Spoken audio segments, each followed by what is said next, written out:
Ya bu eşkim edəcəkdir dəli divanə məni.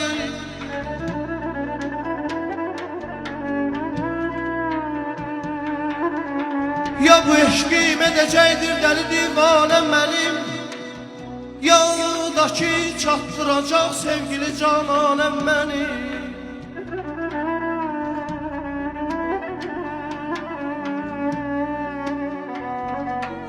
Nə qədər süzməliyəm göz yaşımı badələrə.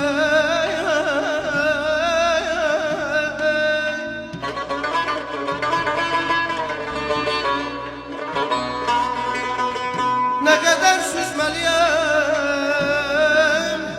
göz yaşımı badələrə.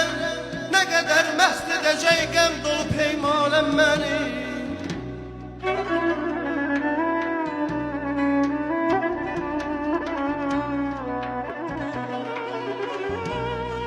Gecələr zülfü kimi xeyli uzundur sabahım. Niyə yarınla açılmır gətirib canə məni.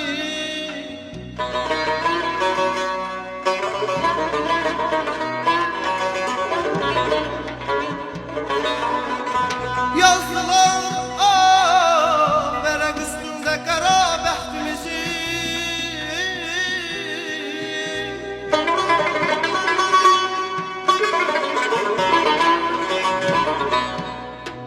Yazdılar vərəq üstündə qara bəxtimizi. Hamını bəstə yazıblar fəqət hicranə məni.